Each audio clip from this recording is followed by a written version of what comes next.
How you guys doing today? It's Anthony Gangi. Welcome to another episode of Chair Talk. Guys, this is a great dialogue. We're going to kind of do the adverse of the dialogue we did last week.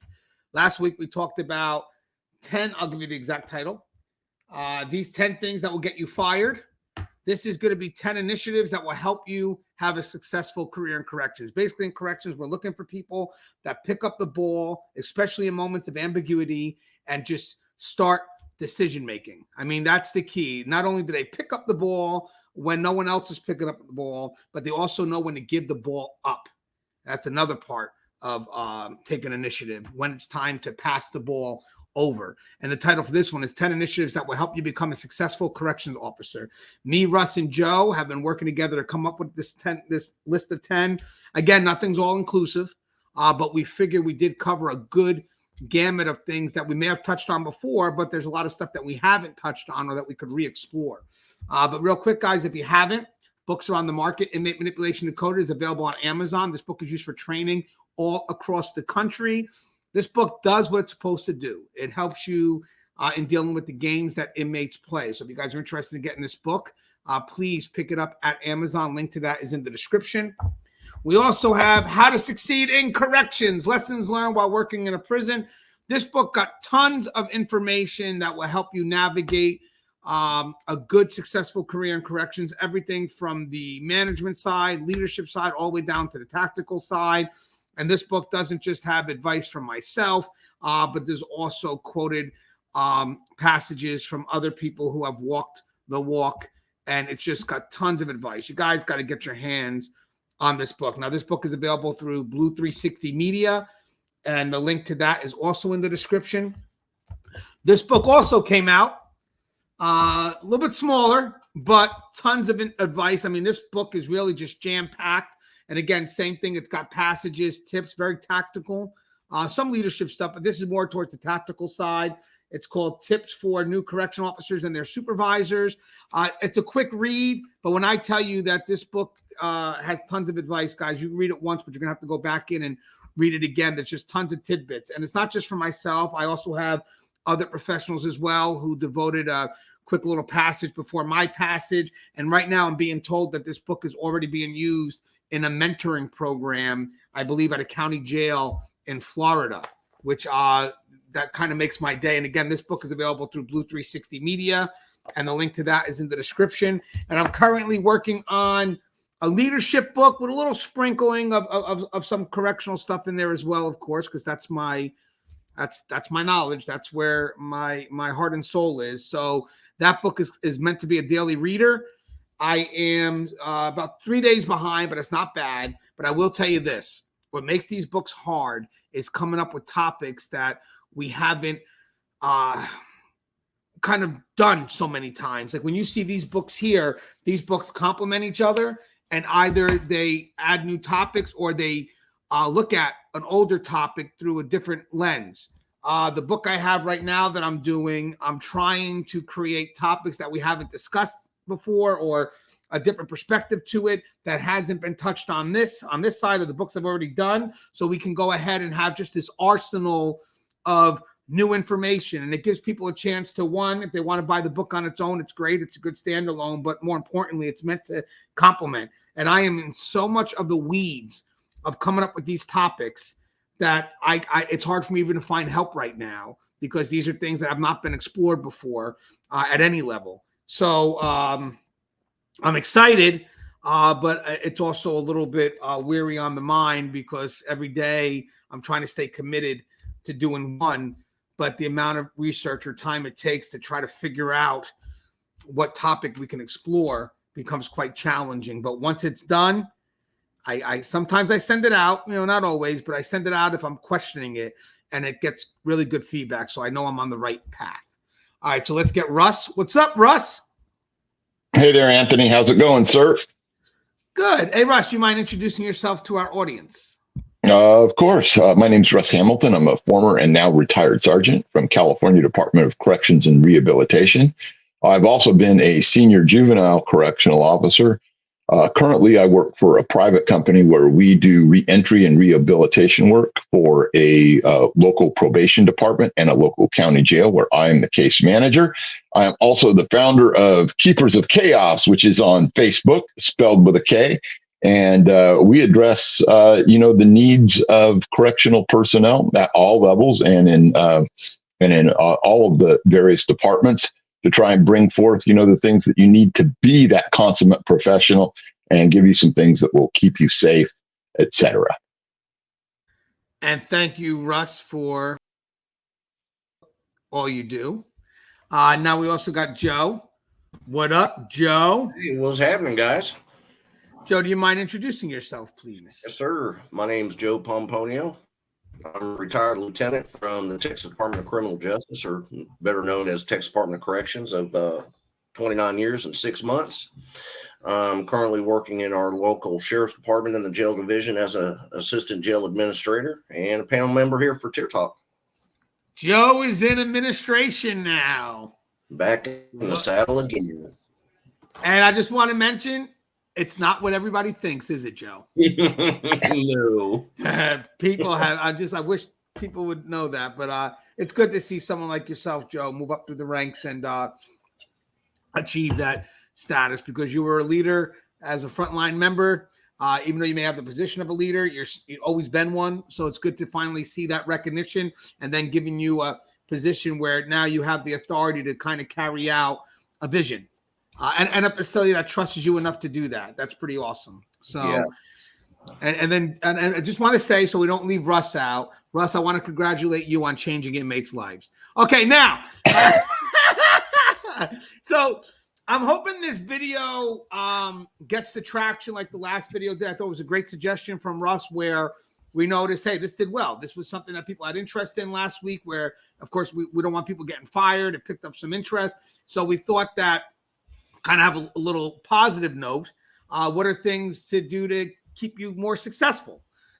So again, the title of this is 10 initiatives that will help you become a successful correctional officer. We chose the word initiative over tips and advice because this is intentional effort. Everything that we're telling you right now, you can't expect a career to do for you. This is up to you. So that's why we chose the word initiative, which means everything we're saying does not happen magically. It happens because you're willing to apply the knowledge that we're going to set forth. So just to kind of start off, we're going to kind of go around. So for this one, I was going to go to Russ first. And guys, the tips aren't really in any progressive order. But having said that, if I think the tips do blend, I'll try to put them closer together. But with that said, first tip we have is engage in your understanding of the job, your authority, and your own growth and development. And both that would also be both professionally and personally. Hey, Russ, what's your thoughts on this, Russ? So this is one of the things that, I think I was, fortunate to learn early on in my career. And that's that, there's different mindsets of the way different people approach this. And I see it so often where we'll have, just, your minimum Mikes and your minimum Michelles or whatever name we want to put on there. And they come in there and for them, the job is about following what happens in their post orders. And it's just about, fulfilling the minimum things. And what they never do is they never take on the full mantle of what their authority is. And believe me when I say that we correctional officers, we have a huge amount of authority. And if we're not out there using it in a proactive way, in a way that, allows us to, fulfill all of the duties that are entrusted to us, not just the ones that we want to pick and choose because they're easy, but the ones that we want to, pick and choose because it makes things safer and we are able to take that difficulty and build on it and leverage it in order to become a better, more fully functioning correctional officer, then we're failing ourselves. And that's what I see so many times. So people should be looking at, what the penal code says about their position, of course, what the other rules and regulations say about their position, what, the post orders say that they should be doing, but branch out from that and fulfill those in the maximum way that you can, not just sit back and go, okay, it's time to feed. Okay, it's time to go do a search. Okay, it's time to do all these, menial tasks, which are important, don't get me wrong, but not just showing up and doing the least amount possible and thinking that that makes you an excellent employee, because it doesn't. It just makes you one that's tolerable. Oops, am I gone? Not yet. You got there it. we go. Sorry, I'm having trouble clicking in today. Okay. Russ, I totally 100% agree with that. I believe boredom is an intentional effort. I believe in corrections, no matter where you work. If you're active with your own growth and development, you can find things you can learn in, even if it's just engaging with people, which create its own dynamic in itself. But I do believe that it is intentional when it comes to building a greater understanding of your job, the powers of your authority, so it's not misused. I mean, I remember Russ the day before he was retiring telling us he was still learning things, and he was still chasing after it, knowing that he wouldn't be there the next day. And that's not something that the job automatically gives you. That's something that you give back to the job. Would you agree with that, Russ? Yeah, I just want to dovetail on that a little bit. That's the figurative passing of the baton. Yeah, I'm not gonna see things the next day, but I can pass that baton on, maybe keep some of that momentum. Maybe somebody learned something, and that next day I can look in the mirror and go, man, damn, dude, last day you got a shank. So yeah, but that's a mindset, that you just have to have. If you do want to fulfill everything that's within the mantle of your authority. Yeah, and when we talk about taking initiative, taking engagement in the job, I mean, that really is, when it comes to understanding the job, that really is asking why. And I think that's something that you could do right from day one when you enter the profession. Hey, I get what has to be done to some extent, and I've learned a little bit of that, and I'm learning how it's being done from the good models that I'm working next to. But the why is an intentional effort. And I think the why motivates initiative, the why motivates engagement. And I also think the why is intentional, because, again, you're telling me what to do, and then I see people showing me how to do it. So that's happening for me, hopefully. But the intentional response on my end to ask why it's being done, to be engaged in the effort, and to kind of, as Russ meant, even be proactive in that effort is on me now. I want to know more about each aspect of the job. And I've always been doing that. I've been doing that since I got the job. I still do that today. I'm always asking why, and not an effort to annoy people, but more an effort to give me a better understanding so I can find ways to motivate myself to do what's expected. Because if I don't know why, it's hard for me to be motivated or even inspired to do the work. So the why is very personal to me, because then I also need that why to translate to those that may have to carry out the tactical. Joe, what's your thoughts on this, Joe? Well, it's something I used to teach back in the academies. One of my more basic statements was never strive to be a standard student or / employee. Don't wait for us to necessarily teach you your job. Take it upon yourself to learn the boundaries of your authority by asking questions. Your boundaries are not always going to be something that we can teach you. It's some of those are kind of trial by error, but take it upon yourself, by reading the policies, asking questions, from some of your coworkers, trying to do it on your own, as a teacher, trying to teach the students. We can't always get that correct meaning through all the time. So, I always tell, one of my opening classes, I would tell them, never strive to be a standard student. So, and then I would kind of break it down for them. Everything that I'm fixing to teach you will give you the basics of understanding the job, but I expect you to read the policies and procedures and ask questions to know, what your total authority is regarding your job. And I love that, Joe, because I always tell people too, the effort to understand policy truly comes from how you apply it. Yes, I could see how someone else could apply it, but I also got to see, if I'm able to do it. I tell people all day when we're teaching these lessons that we have here that, it's more than just taking the knowledge provided. It's actually applying, and that's where your greatest growth is. If you want to strive to be a student or a student of the profession, it doesn't come from just reading it.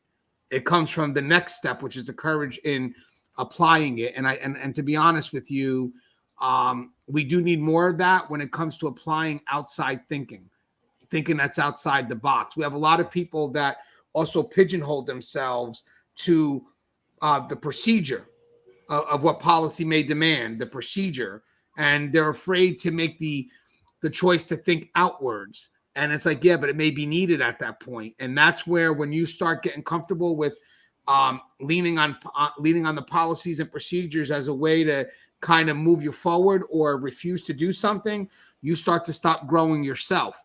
Believe it or not, we need people that are innovators, and and that only comes when you start having the courage to apply, and grow as the situation changes. So again, take initiative, engage in your understanding of the job, your authority, and your own growth and development. Your authority is where most people need to understand that you have the authority, or you should have the authority, to make decisions. The authority to have authority, if you will. Like for me, I don't delegate tasks, I delegate authority. I want decision makers. So again, understanding your job is knowing that you have authority to accomplish things, and we're going to be very curious to see how you employ that authority. So take initiative in definitely understanding your authority, both what you can do and, more importantly, probably the limits of that authority. Let's see. So let's go to the next one. Engage in your own mental health and physical fitness. Okay, Russ, this will be for you first. Go ahead, Russ. You're muted, Russ. Oh, there you go. Did I mute myself? Okay. So anyway, this is one of those things where, if you really care about, what you're doing as you're on the job, there's things that you have to do outside the job to engage in self-care. One of the opposites of this self-care is something that we see too often in corrections. You'll see people, that are, engaging in, alcohol far too often, or other, substances or risky decisions. And they're not taking the time to actually care for themselves, in a way that they can, maintain a healthy mental outlook and to maintain a healthy physical structure. And this is something that we have to have in corrections. We have to have people that are functioning well mentally, functioning well physically. Each and every week, even though I'm retired now, I make that effort to get to the gym, 2, 3, 4 times. I make the effort to engage in other strenuous activities, which, are like, hiking or paddle boarding, with my wife. And we do all of these activities because we know that we want to lead that active lifestyle. We don't want to just decline. And it's too easy to just, sit there and not do anything. And then when you're within the confines, of the barbed wire, the concertina wire, the concrete and the steel, and that moment comes, are you going to be ready? Are you going to be ready to save the life of your partner? Are you going to be ready to save the life of yourself? Are you going to be ready to save the life of that inmate? And so these are things that we just can't let go by the wayside and think of that, that's a nice little extra thing. No, these are integral to actually doing the job. And so, I encourage everybody to get into what they need to do to maintain that. Having said that, I have a channel right now, a group on Facebook, called Correctional Fitness and Recreation. And I did it that way because the recreation part is important too, shooting and paddle boarding and hiking and all that stuff. And I think that, if we really want to be truly well balanced, we need to be intentional about what we do with regards to our mental health and physical fitness. And that's just, an absolute standard, I think, for all of corrections. Yeah, and I think when it comes to the mental health side, it's obviously being prepared to be ready. This profession will take its toll. We talked about this if you passively allow it. I think in the recent book I wrote, Tips for Correctional Officers, New Correctional Officers and Their Supervisors, we talk about what they call the first responder momentum, which is basically, as you go through a moment, you may not be allowed at that point to have emotions run wild because you are also expected to handle the situation. But with that said, that doesn't mean you don't revisit. I think that seems to be the concern that we have in corrections, is that we go through the moment, we, push our emotions down so we can make it through the moment, but then we don't go back to bring those emotions back up. We just let them settle. And I think the big thing here is this is where it's more of a active attempt.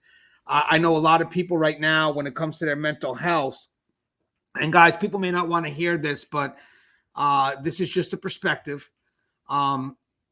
The profession is the profession. It's a negative profession, and it's our job to kind of look for the positive, and that's an intentional effort every day. And I found that, and I do that every day. I got over 22 years in, or 21 or 22 years, whatever I have, and I could easily, find myself overwhelmed by the negative, and okay, that's automatic. I expect that.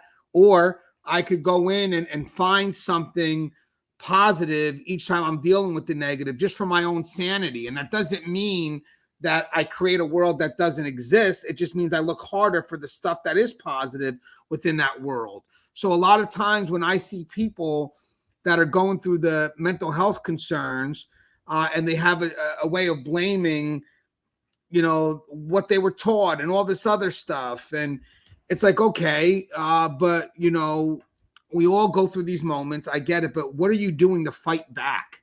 I mean, that's the key. Like, okay, so the profession got the best of you. Okay, I get it. What have you done so far to fight back? Did you see a therapist? Did you feel vulnerable at a moment that, you maybe need to express to someone? I mean, at this point here, if the profession is that big of a burden, then you have to do your best to try to lift that area of the burden. So I know a lot of people will kind of generalize the profession in a way that everything that's negative that happened in their life somehow means it's connected to the way the profession tells them to be, or tells them who they are, or whatever it is. The profession should never be allowed to do that, ever. That's why you have to fight. I'm not saying sometimes the profession doesn't win. It could win, but that doesn't mean that you stop fighting. That's just a battle. You got to fight the war. And at no point ever should the profession win the war. They get battles, they get their moments, but if they're winning the war, I'm sorry, you've given up. There's a white flag somewhere that, is raised high, and the profession at that point will keep on. If the profession doesn't know the battles are over when the war is done, they keep on going, because that's what the profession will do. So having said that, I think when it comes to your own mental health, it's an extremely intentional effort to battle against what this profession could do to you passively. And again, I've worked in a very tough career as well. I haven't had it easy. I just have trained myself to know where to look. And then I'm also very willing to talk about my vulnerability. I will. If I have a concern that gets to me, I'll express that concern to the people that I trust that know how to deal with me outside of the profession. But again, it's a very, very intentional effort. Now, granted, before I go to Joe, I'm not saying any of this to minimize what people are going through, because I did not say it's not real. But I think if we keep pushing the blame game, that does put the matter out of our control. Because at that point, that just becomes an excuse as to why we're going through something, but not the resolution as to what to do to fix it. So having said that, I think if you identify the concerns and what's your part in rectifying that concern, now we start fighting back. And now we don't put up the white flag anymore. We get punched, we fall down, we come right back up. But what's your thoughts on that, Joe? Mental health, physical fitness. Are you in agreement? Yeah, I mean, when it comes down to it, an agency shouldn't dictate to you how do you think, how do you cope with things that you go through in this career. Long story short, if you're not good to yourself for yourself or with yourself. You're not going to be good to anybody else. Physical fitness plays a strong suit in our jobs because of the fact that, you can't just, come into this job thinking that you're going to pull a 200-pound employee out of a tank that's riding, or, physical fitness is a major attribute, which is one that I've kind of slacked off on here lately. I'm since I've retired from TDC, I'm not walking, huge major compounds, keeping myself physically fit, it's something that, we need to do. It's something that, we need to strive to do. As far as your mental health aspect, it's not something that an agency should dictate to you. This is something that, as far as coping skills, as far as being mentally prepared, this is something that you need to do. Nobody should be able to tell you how to do that. Dealing with what we deal with, it's, a lot of it's traumatic, and here I am coming up on 3 years retired from TDC. And I think back on my 29-year career, 24 of them as a lieutenant on some pretty rough farms. And I think, man, I have been through it. How, I'm kind of amazed that, to me, that we've come out pretty much, I'm not going to say unscathed, because my mental status, depending on who you ask, may be considered certifiable by some folks. But to go through the career that we go through and come out, a lot of people don't have that luxury. A lot of people, it weighs on their minds. Sadly, in our profession, we've had suicides within the ranks, from COs, all the way up to wardens. And this is something that, it really needs to be put on the forefront, because, without a true good, positive mental health and physical fitness, man, it can be a tough career. Yeah, and as I said, guys, look at what we said. This is all intentional effort. So I think initiative really equates to the word intentional. Two very strong I words that you should know in this profession. Both initiative, again, which is founded on intentionality. Next one I hear, this is more, I think this was my choice here, which was engage in inmate interactions. I know a lot of us may want to avoid inmates because they could be pestering and annoying, but our job is to really interact with them. We shouldn't be waiting for them to interact with us. I mean, they are a resource of knowledge if you're able to know how to filter what they say to you or whatever it is. I mean, they have information that you need. And if you're staying by your podium, kind of just reacting to what they do, as opposed to really being actively engaged in their dynamic, you're doing the job all wrong. Your job is to walk around, communicate with them, and then basically get to know them, to some extent, as long as everything relates to you being more effective when needed and in the moment. And that really deals with knowing their personality. That's some of it. I'm not saying you have to know who they are at every detailed level.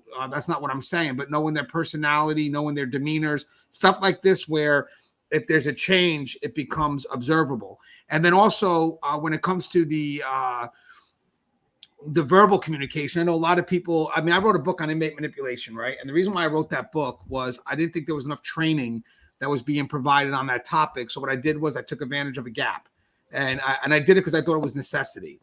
Now, there's something that I believe I have in my other two books, but I definitely mentioned in one of my other two books, is that there's this universal application, I guess you want to say, where there's people that they say that are in training that are told that they can't trust inmates, they can't, talk to inmates, blah, blah, whatever it is. And basically they took this understanding as they can't interact with the inmate population. So maybe they kind of went with the word, you can't trust inmates, whatever it is, which we know what that really means is be universal precaution. But universal precaution does not mean you don't interact with the inmate population. To be honest with you, When there's a concern in corrections, we're being trained to be prepared to address it, not to avoid it. I want people to realize that. So when someone says, you got to be wary because inmates can be very manipulative, and then you get the one person, well, fuck it, I'm not going to talk to them all day. That's not what our job is. Our job is to know that there's a threat and find a way to engage in it, not to avoid it. So for a lot of the people that will take these lessons that are being taught in the academy and generalize universal precaution as shutting it down and not doing anything, that's just the opposite of what's expected of you. We're giving you these heads up so you know how to approach these situations in a tactically, meaningful engagement. So with that said, for those that utilize this as an excuse, like, yeah, the academy trains us not to talk to inmates or whatever, is that they're distrustful and all this other stuff. Of course, they're giving you the heads up so you're prepared to engage, not to be prepared to sit back on your chair and not interact. I'll go with Joe first and then Russ, or either way, whatever way. I'll go with Joe first and Russ. What do you got, Joe? Yeah, I mean, part of our job is to interact with inmates. One thing I couldn't stand was a trash can sitting employee, the one that sat on the lid and what, I always said there are those that watch things happen. There are those who make things happen. And there are those who wonder what the hell just happened. Which employee are you? One of our main jobs is to interact with inmates, communicate, by communicate, I don't mean establish a relationship. I mean, communicate, do your job. Communication and interactions with inmates are not just about, getting you out of your shell. It's about disrupting the everyday inmate natural flow. If you're interacting with inmates on a constant basis, what are you doing? You're disrupting their normal operations. You're subjecting them to not being able to pass contraband, make drops, whatever the case is. That's why, inmate engagement is one of our top priorities. You have to engage with the inmates. I mean, no ands, ifs, or buts. Again, don't strive to be a standard employee. Get out there and do your rounds. Go out there and engage with them, in the day rooms. Find out what they're doing. Engage them, because by us engaging the inmate population, we're disrupting their lives just as much as they're disrupting ours. And that's the name of the game. They're trying to keep from contraband being passed. We're trying to keep, and at some point, communication interactions with inmates also, you start to develop some sort of a networking skill. Who's who, what they do, who they are, who they're associated with. You start to pyramid and start, personal growth in that department as well. Yes. Wait, hold on. I'm trying to get I don't know. My button seems to be a little wicked here today, but yes, I agree. And I thought this was a very important thing to add, only because I do watch other videos, and I know a lot of videos will be like, yeah, we're told to do this and do that, and the inmates can't be trusted, and therefore, of course I'm not going to interact with them. I'm going to sit back and avoid that. It's like, well, that's opposite of what you're supposed to be doing. Everything that we do in this job is not what normal people would have to do. So the fact that you avoid this, knowing that these are these concerns, is, I'm like, well, then why do I have you in the position for? There's nothing about our job right now that anybody could just do. So we give you the heads up so you're prepared to do what needs to be done. But if you're going to sit back and not engage with the inmates or not respond to something, well, then it's okay. But why are you here? And then you want to blame, well, we were taught. We gave you an effort to prepare yourself for what you're facing. But there's nothing in there that says, or has ever been taught that says, for you not to do this, because then we're actually going to be telling you not to do your job. Basically, do you find that people utilize this as an excuse not to do what should be expected? Yeah. And, I think that, that goes back to a little bit of like what Joe was saying. We rely on the communications that we have with inmates to be able to disrupt some things. And at the same time, if you're out there and you're proactively seeking engagement, you are getting a better, more quality read on the things that are going on, rather than if you just wall yourself off and you're waiting for inmates to approach you. The higher that you go in security levels, for the most part, the less likely inmates are to approach you in the first place. And when they do approach you, it's going to be with another inmate so that they can swear as to what, that interaction was, because, they're mandated, depending on the unit you're in and so forth, to not have any interactions with you except for the minimum base. So if we're out there and we're at least putting ourselves in a position to have better observations, more interactions, we are able to get a better read on what's going on in that particular unit. And we're able to use that in order to get ahead of things rather than be behind them. And so when we're out there and we're doing the disruption, like Joe mentioned, and we're doing all of these other observations, what are the things that we're going to put ourselves in the path to stop? Well, we can put ourselves in the path of stopping a suicide potentially. We can put ourselves in the path of being able to stop or get ahead of a riot potentially. We're able to, be out there and see and know and understand what's going on with regards to the contraband and things that we've got going on in our little area. And that's going to make us all the more efficient, and it's going to make things more safe and more secure for everyone involved, the inmates, staff, everyone. And so that's why this is such an important concept, is to be out there and be involved in that type of communication. Yeah, and I love the word disruption. I really do. I love the way that Joe brought that in, and Russ also complimenting it, because being an initiator is disrupting. And again, remember, the status quo of any facility may lean towards the advantage of inmates, because, again, we have to be actively involved in what we do to deter, because if we're not actively involved, the inmates eventually take over. So granted, the status quo will always lead towards the benefit of the inmates. So that's why we have to constantly be that disruptor.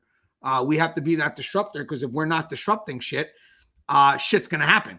I mean, that's just it. So remember, guys, the status quo of inactivity at our prison will never go towards the benefit of staff. We're the ones that have to fight to go uphill, and you don't go uphill without intentional effort. But if we don't go uphill and we're not making the intentional effort to go uphill, we're rolling downhill.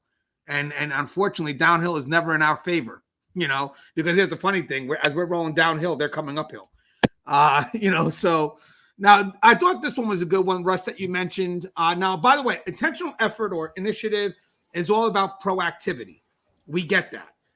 But I thought that we could highlight something specific in regards to another area of proactivity, in regards to tactical proactivity. Now, granted, in my older books, I think in the newer book, I may have made a correction on something in regards to how something may be mean or meant. I believe there is a difference between the word prepared and ready. Now, granted, I didn't discover that until recently. But again, this is just an effort to explain that our job is to be prepared. Ready may be an impossibility, because you never really know what you're getting into until you're in there. You just have to prepare your mind to be ready. But I have exchanged the word prepared and ready as if they were equivalent. But now that I've learned better, I try to keep myself with that understanding that preparation is a lot different for being ready. You can shoot to be prepared, but being ready could truly be an impossibility. But with that said, when it comes to engaging in tactical proactivity, that really is the definition of being prepared on a very tactical level, right, Russ? I think this one was yours, correct?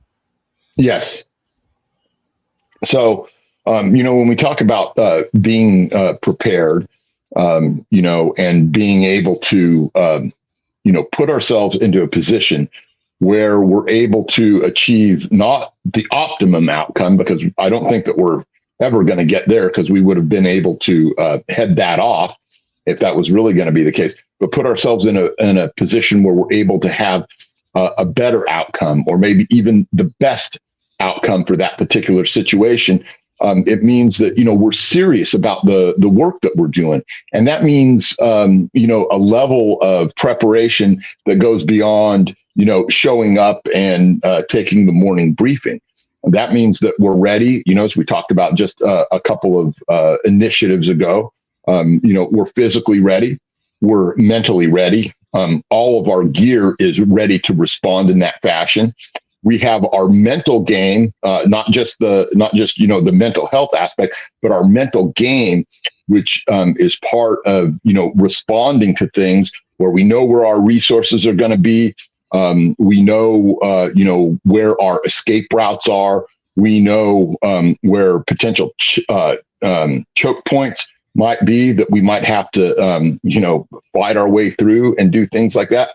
And we have the ability to act in a manner that's going to be efficient, that's going to go in there and save the day. We're not all slovenly just showing up and expecting that our mere presence alone is going to carry the day, to carry the fight. So we go back to these things. Well, what's part of that? Part of it is making sure that all of your equipment is in good working order. Part of it is making sure that we're playing that what if game in our head. What am I going to do? What am I going to initiate? If X, Y, and Z happens, what am I going to do if this group of inmates over here starts fighting? What am I going to do if my partner is down on the lower tier and is being attacked? How am I going to respond? How am I going to respond effectively? So all of these things, are part of our readiness. And so we have to be on point on those things. And if you're not thinking things through day to day to day, every time you show up, then you're obviously you're not ready. You're not prepared. So always do those things that put you ahead of the curve. It's part of the thing about like critical thinking and so forth is how far along you can push that chain before you have to make a decision that wasn't already made beforehand, long before you ever showed up on this particular day. How far can you push that off because you're already prepared? You already have a plan. There is already a policy. There is already a procedure. And that's what you want to do. You want to push that first decision as far down that chain as you can. Yeah, I love that. And I just want to say something. So I see that Joe is definitely admin now because he was like me on his phone all the time. So welcome to admin, Joe. But hey, Joe, what's your thoughts on that tactical proactivity, being prepared? Well, one of my favorite sayings is, you may be ready to react, but are you fully prepared to execute? Nice.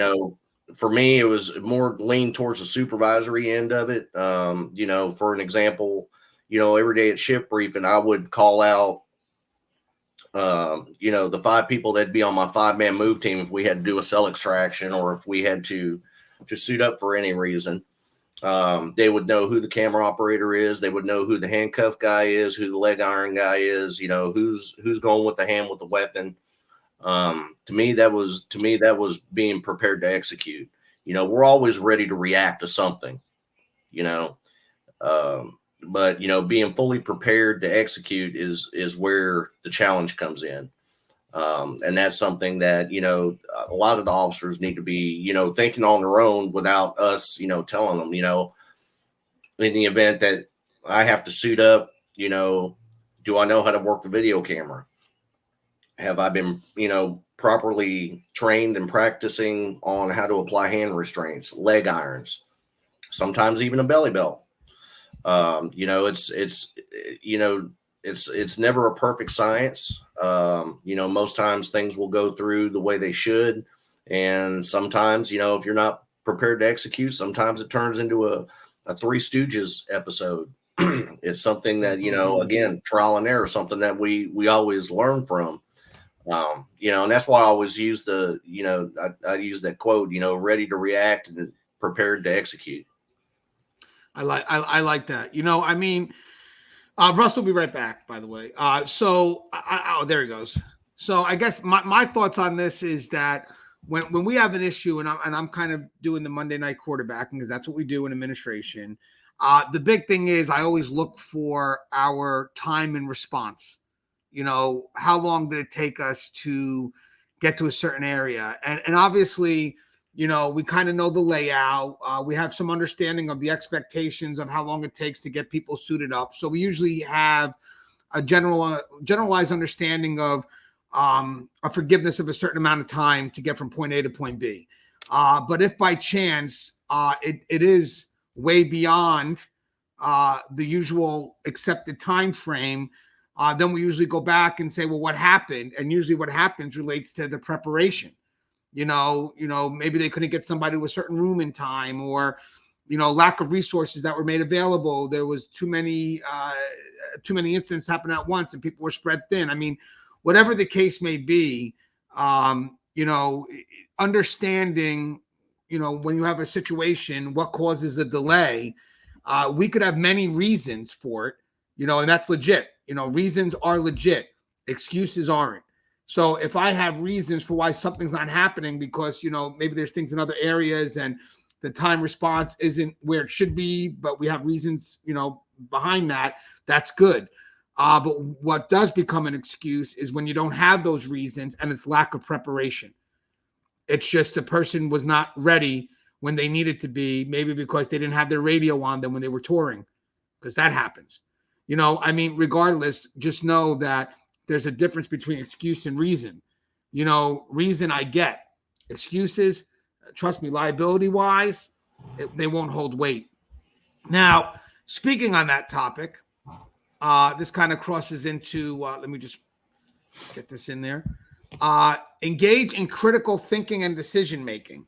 So in my new book that I have coming out next year, it's not out this year, I've been doing a lot of insightful thoughts.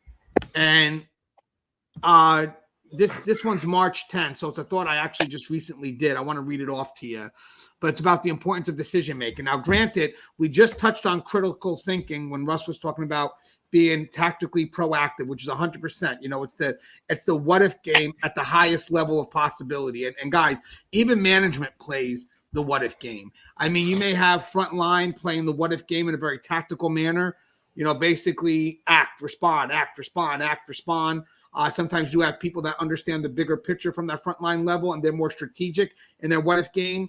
I know management, we tend to be very strategic when we play what if, but what if is definitely something that we need on all levels through all departments, because this really prepares us for what could be the unknown. But I want to mention something, because critical thinking does help in your ability to make decisions. Guys, when you work in corrections, you're not always faced with choices where you have options. You're faced with decisions that are really made on nothing, just except for your own experience, right?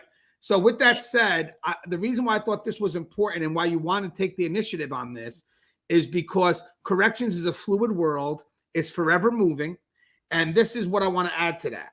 Being overwhelmed with indecisiveness can be extremely energy draining. If a leader fails to face the challenge of a demanding concern or issue in their needed effort to leverage some control over the situation will then take control of the leader.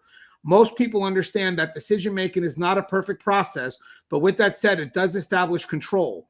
Failure to make a decision will ultimately lead to failure to take control of the situation. In corrections, problems are fluid and complex, and any delay in the effort to resolve will heighten the concern and produce more ambiguity. Eventually, the added ambiguity will begin to overwhelm the leader and sadly make the decision process even more complex. Basically, the need to make a decision becomes more difficult as the situation grows in its complexity. I remember years ago, my lieutenant telling us in training that making a decision can have the immediate impact to stop or at least slow things down. Yes, decisions can go badly, but failure to make one will guarantee the situation will grow worse, and on another note, create tremendous liability. Just remember, intent behind the decision matters and can give you a fighting chance when your efforts must be defended. Making the decision equates to efforts at taking control. If you fail to make that effort, the situation will eventually overwhelm you and can put yourself and others at greater risk. So for me, taking the initiative to make a decision is also taking the initiative to control the situation. So I know a lot of times people are like, well, when we talk about failure to make a decision, one of the things that we can add now is if you fail to make a decision, you're failing to make an effort to control the situation. What's your thoughts on that, Russ? I know there's a lot there. When we start talking about the decision-making process, this is always one of the things that I hated with some of my some of my bosses, even, some of my peers, was the hand wringing. You don't always have time to go through every permutation and try and decide what the best course of action is. Sometimes any action, or sometimes if you're able to just pick the action that leaves you with options, and hopefully the most options, that's what you should try and do immediately. And, I've just seen people, they get to that point where all they're doing is they've got the clutch down, and they're not willing to pop it and get into gear. And that's a level of strategic hesitation, right? Which is different from tactical hesitation. Tactical hesitation, I always, taught all my officers, hey, what you want to do is you want to pop the clutch, do something, take a step backward, take a step forward, draw your baton, draw your spray, give a command, get on the radio and ask for some help, but get one action in place and let that lead to a chain of other actions, and that will get you going. And so I think sometimes, at a more strategic level, when decisions are being made, that's what needs to happen too, is make a decision that preserves, a number of different options for you. Try not to cut off any options, but start getting into the game. You can play, that game, like, fantasy football and everything else, it's the game itself that counts, not all of the things leading up to it, where people endlessly talk about, what's going to go on in the game. That's why you don't actually play the game on paper. You actually play it in the stadium, right? Well, the same thing can be said for corrections. We've done all the thinking ahead of time, hopefully, or a lot of it, but get your head in the game and start making decisions that lead to actions. And that's the best thing that I can tell you is that to do those things. And remember what I said about the difference between the tactical level and the strategic level. But most of all, think about popping that clutch and getting something in gear so that we can, A, have more options, and B, preserve the options that still exist in front of us. I hope that makes some sense. No, I actually think that makes tremendous sense. I actually may want to do a topic one day on the difference between being what was it, strategically? You said something really good about strategic and tactical. I was trying to write it down. I think we could do a whole show on that. Was it strategic decision making? Yeah, but I got to revisit. There was something you said at the very beginning that's worthy of a show. When I do the edit, I'm going to revisit that. Right on. There's something you said about strategic and tactical that would totally make for a great show. And also, guys, I think we're okay, but I think I accidentally deleted one of the topics. We may have 9, but maybe we'll think of it as it comes, but I may not have. I just, I went to go, my buttons are being weird today. I think I may have to wipe the screen a little bit. Hey, Joe, what's your thoughts on, what we're talking about, decision-making and critical thinking? Yeah, I mean, and I agree with Russ. Any kind of action or reaction is better than lack of any action or reaction. Especially when you're dealing with inmates, dealing with them, you can't, it's not an environment where you can just freeze. Freezing can cause, an employee to get hurt, yourself to get hurt, another inmate to get hurt. Any kind of reaction or decision is better than lack of neither. And I've always strived to challenge my officers as a lieutenant, in critical thinking. Think outside the box. Don't just think as a CO. Play that what if game, and understand, what the policies are while you're playing that what if game. What are you going to do if? What are you going to do when? What are you going to do how? It is such, to me, it's one of the most important topics in training when you're dealing with employees, is to invoke those critical thinking skills. You want them to be thinking about that while they're sitting on their duty post, saying, "Well, shit, man, Lieutenant's got my brain working. Man, what's going to happen if I get knocked in the head right now? I'm on this duty post by myself and I get knocked in the head. What am I going to do? How am I going to handle this? What do I do? You know, those are the type of critical thinking skills I want to invoke in your brain. I want your brain to kick into gear without me having to tell you to do it. And, you know, when you play those, you find that your reactionary time and your proactivity time increase substantially, you know, more than the normal employee who just goes down there and sits on a trash can for 8 hours, watching them go to the day room, watching them make their little spreads, and, you know, doesn't think about what happens when this inmate gets pissed off because he can't pay off his football debt in the day room. And all hell breaks loose. You know, those are the type of officers that normally don't have any kind of reaction or freeze or just yell out for help of any kind. And that's something that we need to stress more to the cadets or, you know, to the trainees as they're coming in. And you know, Joe, something you said that's spot on too, definitely in agreement with Russ too, is that critical thinking is defined by questions of proactivity, not questions of inactivity or paranoia. So, you know, when you're asking the questions in your head, they better be questions that motivate you and not put fear, because corrections, obviously, we know what those worst case scenarios are, but our critical thinking is meant for us to prepare us to go around or work with those worst case scenarios so we can get the advantage. I know a lot of people that will wind up critical thinking themselves into paranoia. You know, yeah, but it's like, hey, what questions are you asking yourself? Because that's not critical thinking in my mind, because critical thinking should lead into an end result of you being able to do something about it and not be afraid. I've had people that come up and they're like, I'm just critically thinking. No, you give me excuse after excuse after excuse. What questions are you asking yourself that has made you paranoid? Because I like what you said, Joe. Yeah, you could be by yourself and it may could come and crack you in the head. And is that a possibility? Of course it is. But now, what do you do to prepare for that possibility? Not, oh, I'm going to ask the questions to make people aware that this could happen. Okay, we know it could happen, you know, and maybe at this point, what are we going to prepare? Like, what do you have next? How can we prepare ourselves in case that could happen? I love that. And Russ, you had that thing. What was it, Russ, that you wrote? Because I think you know what I wanted to have.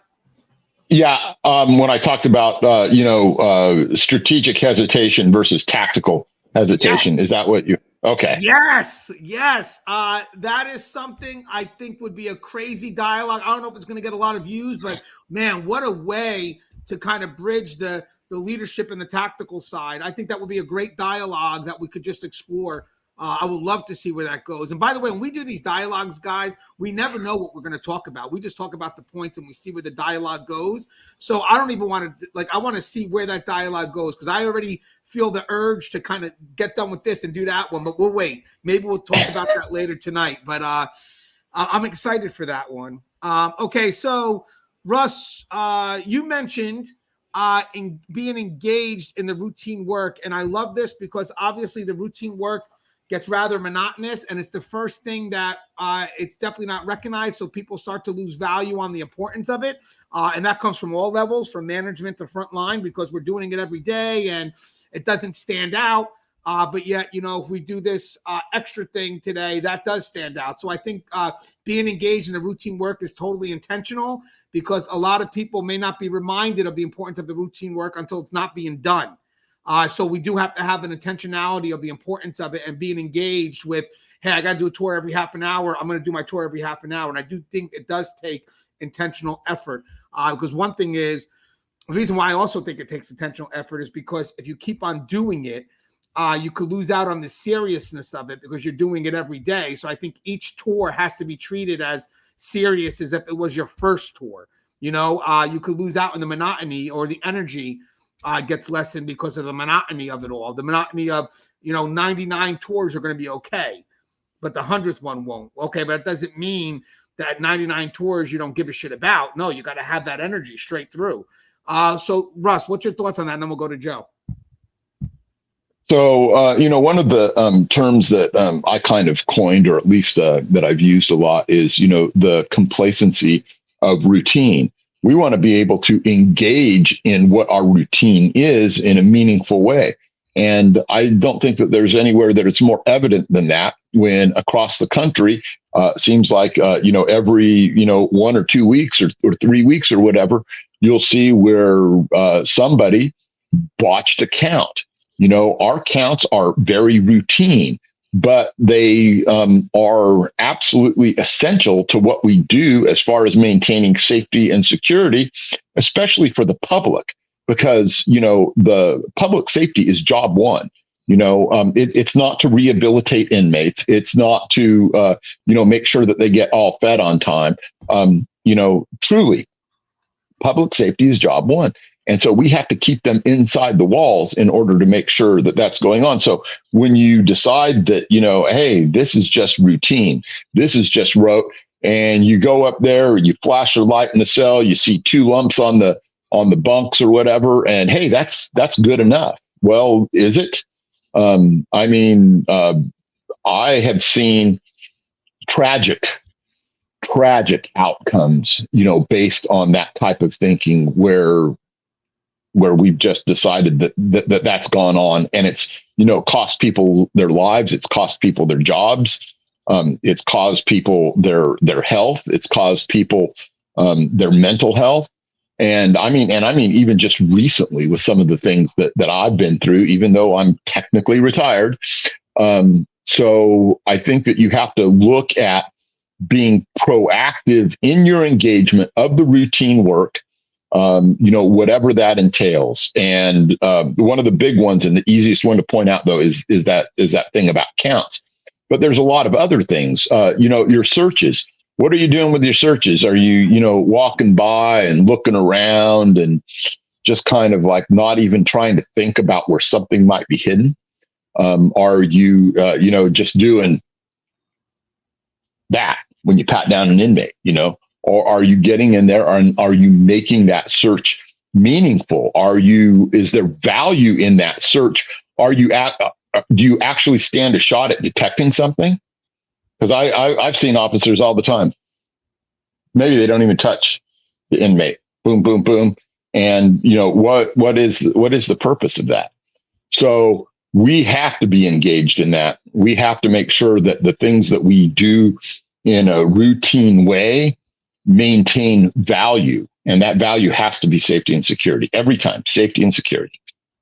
I love it, Russ. And Joe, you have anything on that too, Joe, when it comes to being engaged in routine work? Russ said it perfectly. Don't be standard in your job duties. A lot of the things that we find that we come across contraband wise, 80% are by accident and 20% are intentional.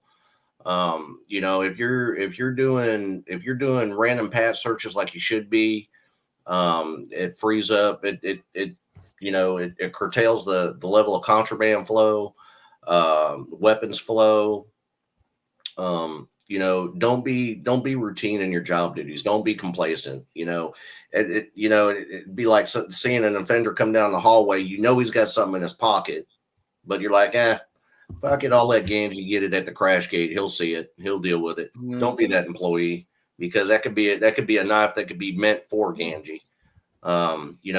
Be direct, be intentional with your job duties. Not necessarily aggressive, but be more proactive than a standard employee, because you never know, your actions may save a life on either side of the fence. Yeah, and guys, I got 2 more. I'm hoping it was 10. I hope I didn't erase one, but there's You're 2 good. more left. And now this one right here, engaging and leading upwards. We did a whole show on it a few weeks back, so check it out, because that will be more in detail. But the key I put this in was because it's an intentional effort to speak truth to power, to speak opinion to power. So you want to make sure that you are speaking to your leadership, to your supervisors, especially for clarity. I think that right now we do have changes that are happening, and even though the messages are getting translated, I don't think they're as clear as they should be. I don't think they're translated with the why of the work being done or why it's needed, and I don't think the emotional buy-in gets translated. And sometimes what we got to do as leadership is really connect the front line with us, so we can, right from the source, tell them why it's needed, and then see if I got the buy-in. The biggest concern with corrections is always the meeting after the meeting. So I think that if you start to communicate upwards, if you make the intentional effort to communicate upwards, we start to build clarity. We start to bring up the concerns that you're facing every day, or the issues that you're facing every day, because we can't always assume that management knows. We just can't. And I think the big thing about leading upwards is you remove the assumption of knowing. And before I get to the next one of being an active role model, I just want to say that a lot of the divide that we have between all departments, between higher level, lower level, whatever it is really based on assumptions and no face-to-face interactions. You know, it's, I assume management, I assume, and then management's like, yo, where the hell did that come from? You know, so I think leading upwards is a great effort to remove assumption, have people come face-to-face and seek clarity. Now, mind you, clarity isn't certainty. It's just clarity. You know, it's just clarity. Hey, I assumed you wanted this. Yeah, now your emotions are really drawn from an assumption. And that just furthers the divide. But most of the time, it's like, hey, guys, I know a quick way to end this divide. How? Have the two parties speak. Oh, but that's going to cause conflict. All right. It's conflict over issues and ideas is a great thing as long as it doesn't become personal.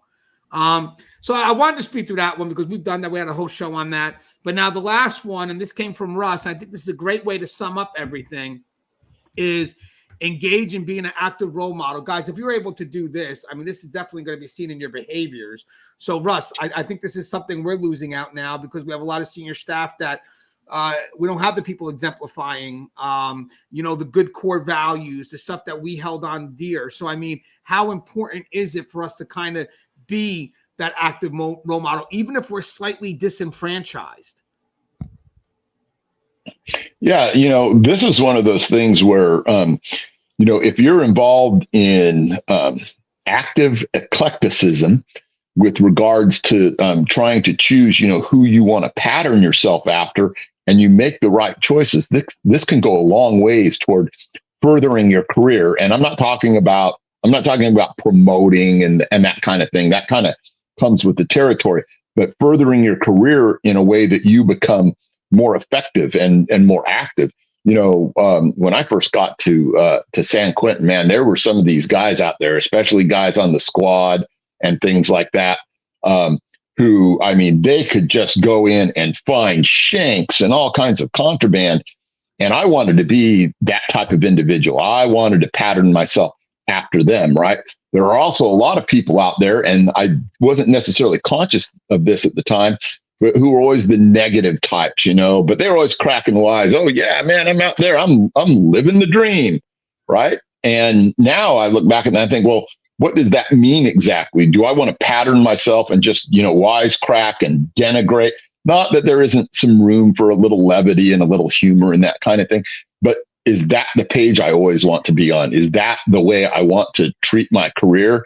Or do I want to do things that are, you know, constructive, finding more contraband, finding, you know, better ways to express myself and talk to inmates and talk to staff and be proactive and go out there and actually truly be, you know, what I like to put it as a crime fighter, someone who is, you know, out there on the front line, making a difference, you know, at all levels, you know, from the first person perspective all the way to, you know, directing people in operations that we're going to do and so forth.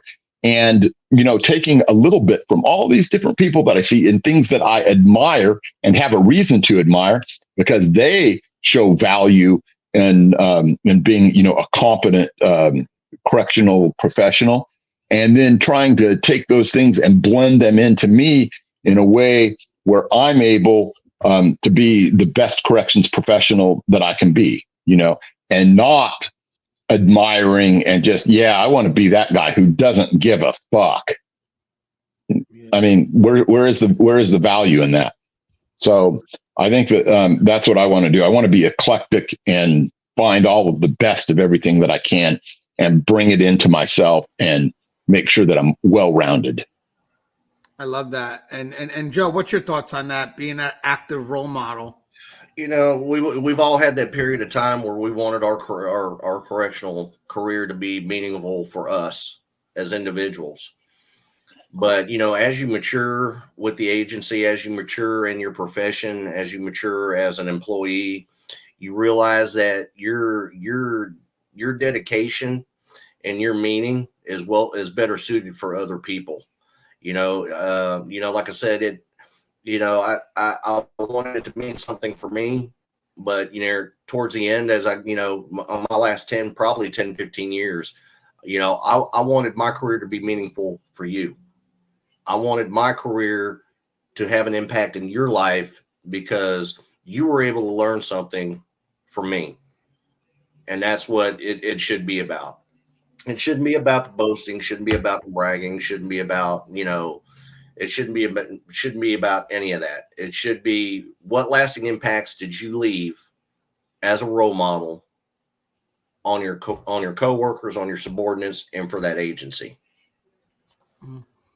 And the reason why I said active versus positive is because it is active to be that positive role model. Sorry, I lost one of my lights. It is active. Did I? Looks like a light went out. I guess not. It is important to be active because right now your corrections is going through changes right now, and it really does take an intentional effort to find the positive and be able to communicate that positive, to be able to communicate or translate the emotional buy-in. And I think for me, the officers that I admired the most were the ones that always remained positive during the toughest challenges, that they weren't someone that was just negative and just constantly, mentioned problems with no efforts to solve. I mean, especially as I moved up, the officers that I look back on, the ones that I highly respected, were the ones that just knew how to step up, solve problems, and just kept moving forward because they also keep you motivated. So again, good role models don't come out of easy times. They come out of challenging times. So that, to me, that is active. Okay, so Joe, let's get to the closing thoughts. So 10 initiatives. I'm hoping 10. Could have been 9, but we're hoping 10. But 10 initiatives. I mean, I thought this was a great dialogue. Joe, anything you'd like to say in closing? Yeah, absolutely. I mean, just because, and I'm not even speaking as a supervisor, just at the frontline correctional officers, your professionalism, your eagerness, your positivity can have lasting effects on a shift. I mean, you guys have the ability to raise and lower the morale. What you put in is what you get out. And, as an ex-lieutenant, I can tell you that, I depend a lot on my seasoned and rookie officers because they both have equal things to contribute, whether it's knowledge or eagerness. Never be afraid to be that role model. Doesn't matter how much time you have in the system. If you're a positive person, you're going to promote positivity and people will follow you because that's what people want. That's what people need. And that's what we need in this profession. God knows there's enough negativity going around now to last a lifetime.